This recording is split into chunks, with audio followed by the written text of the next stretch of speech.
Homeboy Radio proudly presents Sonny Ozuna. Welcome to Homeboy Radio. This is our artist profile featuring an interview with the legendary Mr. Sonny Ozuna, our Elvis, our James Brown. To have the legendary Mr. Ozuna give us the time and to have Mr. Ozuna along with us on this trip is a pleasure. It is a blessing in itself to be able to have this moment along with you, our fans. Thank you. I hope you enjoy this interview. Please love your loved ones, enjoy your family, appreciate your freedom. Realize everything Homeboy Radio does is for you. Homeboy Radio. Welcome to Homeboy Radio. We are speaking to the legendary Sonny Ozuna. Mr. Ozuna, how are you today, sir? Very good, Orlando. How are you? Better than I've ever been. Really happy today. There you go. So you made a lot of people happy, and from Homeboy Radio and the people who love us, who support us, my family, my partner Big D's family, thank you so much. That's all I can say. Just thank you from the bottom of our hearts. Sincerely, thank you. You're welcome. You guys are doing a good job, and I've heard a lot of good compliments over the program and all you're doing there. Thank you, sir. Mr. Ozuna, how did it all start? Well, I was 19 years old in the year 1963, and I was graduating from Burbank High School in la ciudad de San Antonio, Texas, in San Antonio, Texas. And I decided shortly before that I wanted to get into the music business, but not knowing where to begin. I actually started from a time on it was there that all the doo-wop groups were doing real big, como Lynn Anthony and the Imperials, and all the groups in the time, the rock and roll they had, and in the beginning, in the middle of their names. So that's where I started from, and we started a little group back in day one que se llamaba Sonny and the Sun Glows when we first started, and we recorded a song coming out of 1963, coming out of high school. We recorded our very first song in the recording studio. We wanted to record an English song because we were all young guys coming out of high school, and not knowing that our song would be number one in the country, across the whole country for 17 weeks. We recorded a song called "Talk to Me." And at the same time that we recorded the song, since I was coming out of high school, the group that we had put together to start running with this song that just kind of fell into our laps and took off on us is the guys, the group broke up about that time, and I decided to regroup because, of course, the song took off. We started chasing the song, and we changed our name to Sonny and the Sunliners. Oh, that's incredible. So you had a lot of positive movement behind the song with no band. Yeah, well, I had already started playing a little bit around the area of San Antonio, and even at that age, and we got as far as Houston, and I saw a little group that I liked there, that I thought, this would be, I could start from right here. It was more or less in place already. So I just came up with the idea of changing it from Sun Glows to Sunliners, and that was the very first Sonny and the Sunliner group that we had, and it was basically out of Houston. Of course, I'm out of San Antonio. When did you first realize you had that voice? Well, it was, we all started here in San Antonio, and even the groups today, we didn't realize that later on in years we would be known as garage bands. But most of the groups that had wanted to be in the entertainment business, the music business, at least in San Antonio, we all started by practicing in each other's garages at the different houses. So we kind of got tagged with garage band. But all we were basically doing was imitating songs that were being played already on top 40, and just touching very little into the Spanish radio, because it didn't get our attention too much then. But we were basically just hearing music that we were hearing on the English radio, because we were young teenagers in school and started to imitate a lot of the songs that we were hearing on the radio. I was going to ask you about Smile Now and Cry Later. That was such a defining song for Chicanos themselves. And such a beautiful song. What were you thinking when you wrote that song? I mean, what is it based on a personal situation? I was. It was the idea came to me shortly after when I got married, coming out of high school, and out of nowhere, of course, you know, we were young teenagers. Yes, then she commented at one time, saying, "You know what? It's like you're two people." It's like you're two people. Your mind, when we're down here and we're dating and doing our thing and all that, but when you go up on stage, you belong to all those people out there. It's kind of like smile now and cry later for me. And it just came out of her mouth that way. And boy, man, I grabbed that and I wrote a song around it. I thought the idea was so cool. And of course, that's what composers do all the time. Thank God we're good listeners because we get a lot of ideas from just talking to our fans all the time. Of instances and examples that just happen así de volada a la brava. It's just real life thing. Sometimes somebody will come up to you and without knowing they're telling you their problems and if you just keep an open mind, you'd be surprised how many titles or ideas you get from it to take a song in a different direction. It gives you a place to start. Yes, sir. That brings us to another song. It's okay. That laugh in the beginning. What's going on there? The whole song itself. Well, basically at the time we just wanted to keep up with the rock and roll times. You have to understand that again, being young teenagers and coming out of high school, we were trying to keep up with all the up to date things that were going on, not only on the radio but on the television. Talk to Me actually took me to appear on Dick Clark's American Bandstand in the year 1963. Of course, having the number one song in the country, it was exciting to get a phone call from Dick Clark to say that he wanted us to be on the program and do the song. So about that time, we're already running pretty hard with Talk to Me, not only as a regional, but as a nationwide hit. 1963, the political climate, the social issues at hand. What was it like to be a Chicano in the recording industry, knowing that there was, a limited market for Chicano in the first place, Chicano music? Just putting out good music is a big part of it, but what are the things that we are not aware of as fans as the years have gone by? During that time, it was a little bit difficult. For some reason, we started basically again in San Antonio, so we kind of developed a little market now, not only in San Antonio but in the state of Texas, and I think it was kind of contagious, and it just kept spreading. It took a good while, years, I should say, to get it to just keep growing and growing and growing. We tied into something when we first started the idea of trying to tap into oldies. We only did that because we were teenagers and we were all in an English school growing up. But out of that came another idea of trying to incorporate some of the changes and arrangements that we were already using because of course we were making it a living. We were actually playing these songs at different ballrooms and dances and nightclubs and things like that, and the thing is growing. Well, we ran with that and started adapting Spanish lyrics to some of the changes and arrangements we were already playing, and something came out of it called Tejano music that later took us into a different direction and has been very good to us through the years.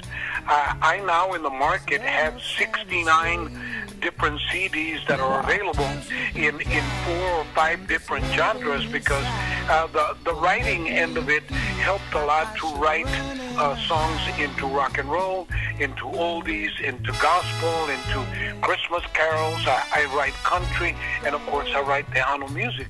And all of this, we started to find a door through the Tejano genre. We found that that the young kids that were following us when we first started into oldies became generations to follow. Each of the generations, not only was the music growing, but they were getting off on the idea of the mixture of being able to come see us, and we would do on the job. We would do English, oldies, countries, cumbias, cha-cha-chas, polkas.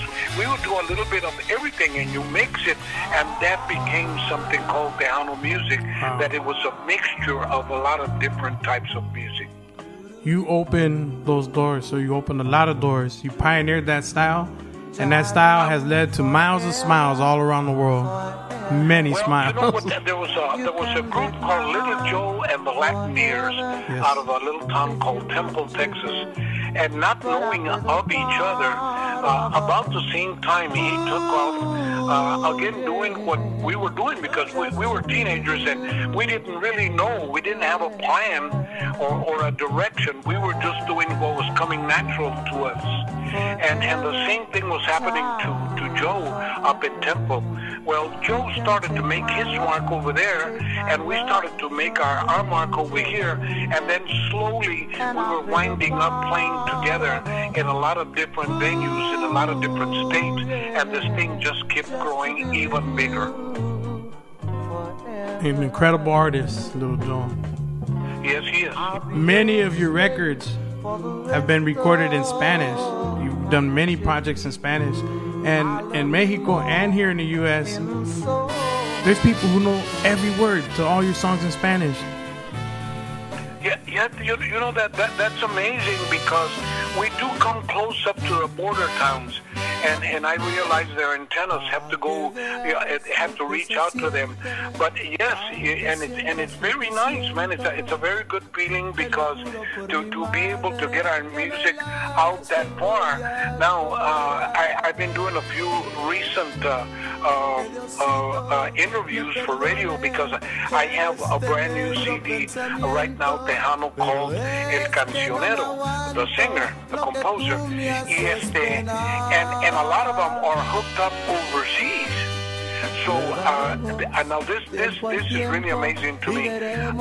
In Japan, in China, in Europe, the music is starting to catch on. The growth has never stopped. Even this late in my musical career, we're talking 52 years later, that I'm still chasing up and down the country. Our music still is going further and further and further out, because of word of mouth, or because of the antennas that overlap from radio station to radio station, and it just keeps going and growing at the same time. So you're seeing a personal worldwide impact that is growing every day, and you're being demanded, your presence is being demanded overseas, correct? Yes, that's the way it is. Wow, that's incredible.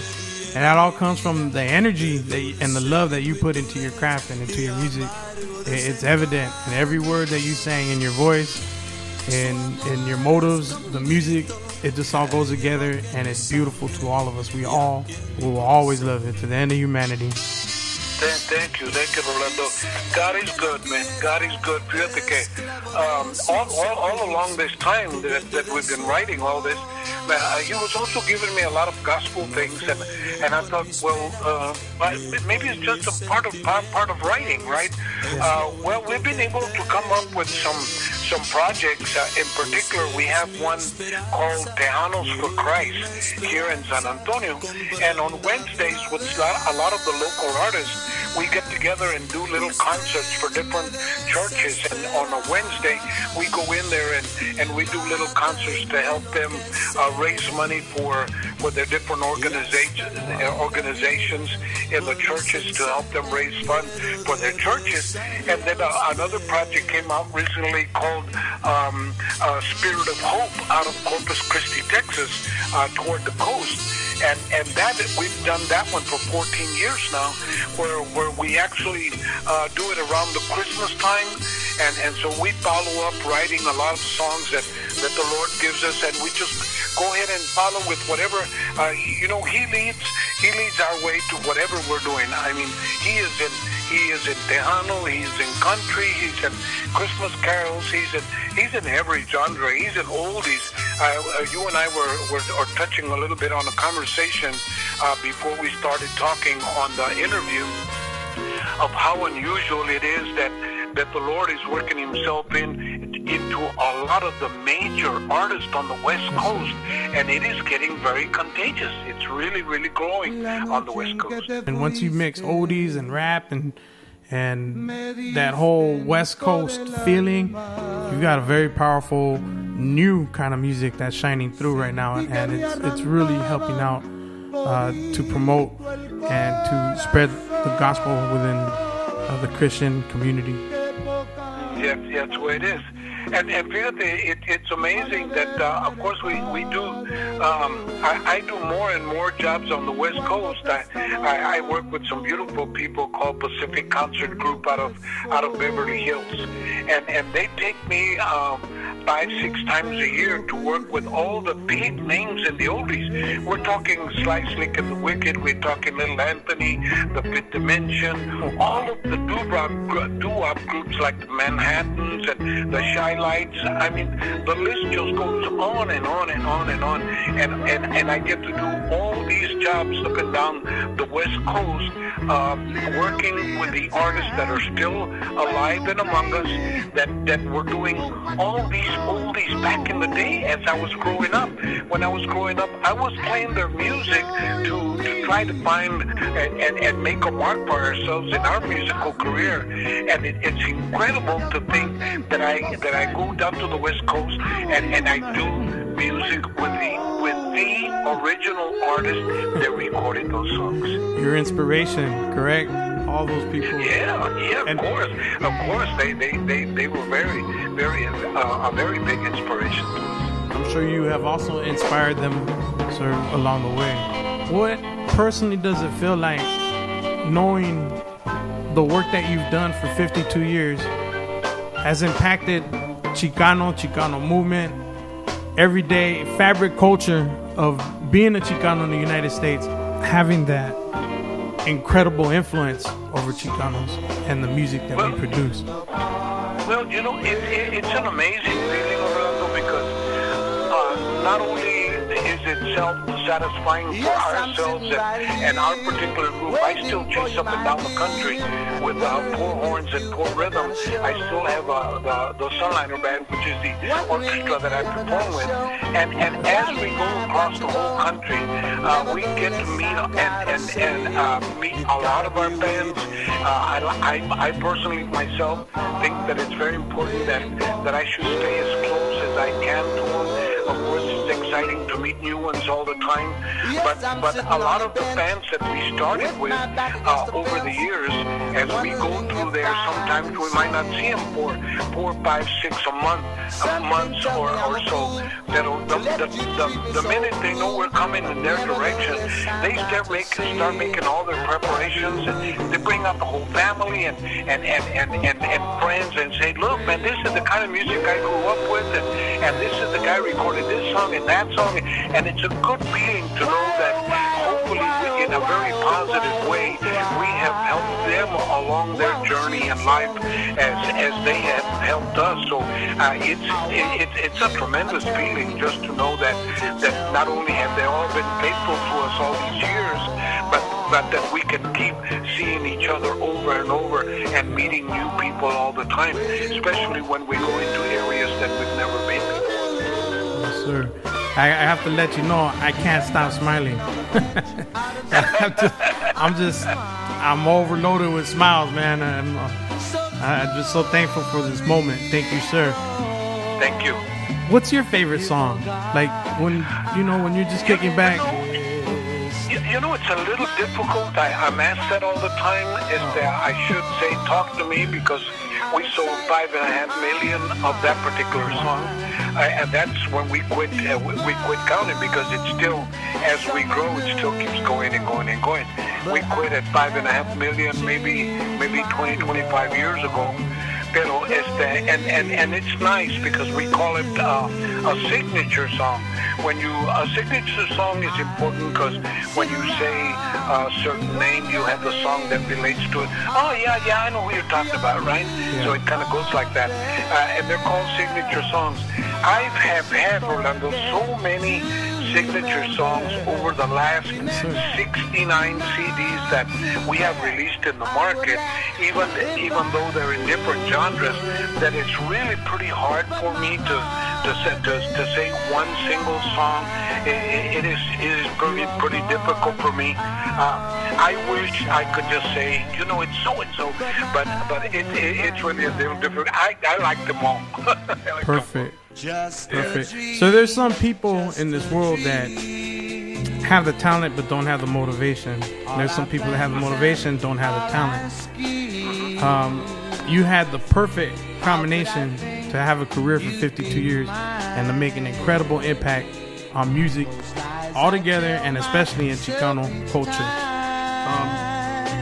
Let's imagine one thing was lower than the other. Like you had the talent, but you didn't have the inspiration or motivation. Let's just imagine what would Mr. Ozuna probably be doing had he not been so successful for 52 years and been such an incredible artist. What would he be doing? Well, what a fantastic question. First of all, I've never ever given that any thought. I kind of just I was being guided. God is good.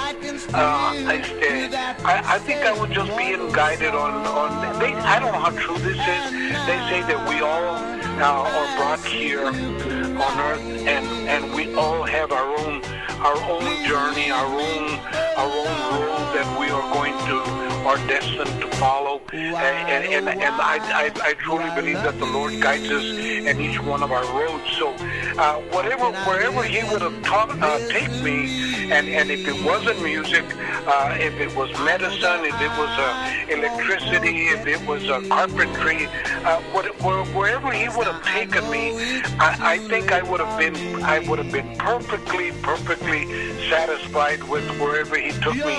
I was just one of the very, very blessed ones that He decided very early in my life, coming out of high school, to take me in this direction and to be able to impact a lot of people in any given day, and any given performance or night.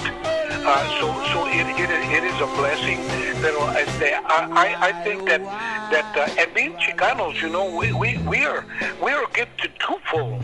You have to understand that just because we can defend ourselves in English, and we can defend ourselves in Spanish, and with our Spanish roots, we know what it is not to have food on your table.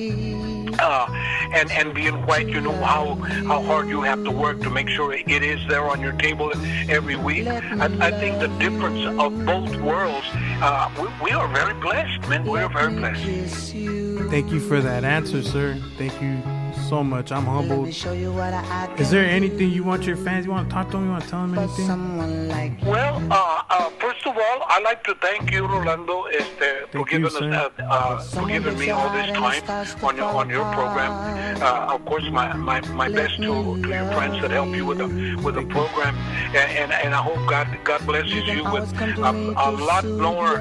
You've got a long way to go. You're still a young man, and you've got a long way to go, and you're doing a lot of good moves. And at the same time, I'd like to thank all the fans that have been with us for all these years.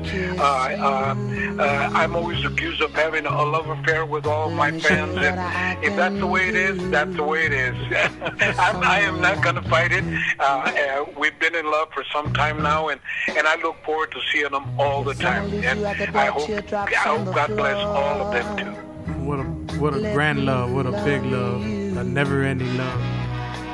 So myself and your fans want to know, what's your favorite car? Gosh, man, I hate to say this, but it's a Cadillac. It's a Cadillac. I don't know why. I've always gotten off on Cadillacs. To me, they're not very complicated, and I guess when we were young, we got our own little taste of Cadillacs, even though they were beat up, and they just got better and better. But we more or less kept up with them in the barrio, and so for some reason, they've been good to me. They've been good to me, and I've had a lot of different models and stuff, but for some reason, I keep going back over there. Can't beat a Cadillac. You got a Cadillac and you're driving, everything's all good. That pretty much wraps it up, sir. A million thank yous. Thank you so much from Homeboy Radio, and I'm speaking for myself. Thank you, sir. Thank you so much. You're welcome. You're welcome, Orlando. All my best to you and all of your audience and everybody that's backing you up. You got to know in your heart that they're all with you, man. Thank you, sir. Thank you for those words. Thank you for your time. Thank you for giving us a chance. Thank you, sir. And thank you for your work. Thank you for your body of work, the music you made, the impact you've had on us, and you know your love for it. Thank you so much, sir. Thank you, Orlando. And I'll be coming to the West Coast pretty soon, so first chance I get, I'll give you a ring real quick and give you a heads up, okay? Hey, thank you. I would really appreciate that. Thank you, all sir. Right. This has been the legendary Sonny Ozuna, a beautiful, bright soul, a humble man. I enjoyed this so much. Thank you, sir. Thank you, Orlando. Thank you. And that's how it went down. That was our first interview. And it just so happened to be, our Chicano equivalent to Elvis, to James Brown. That's how important of an interview this was. Mr. Ozuna is a class act. Thank you, sir, if you are listening once again. This is for Homeboy Radio. This is for all our fans. It always has been, always will be about the fans. A to Z, it's about you. Never forget that. Thank you so much. Thank you for tuning in. You got a lot more coming your way. A lot more. But this is all in itself something incredible. Once again, thank you. Homeboy Radio.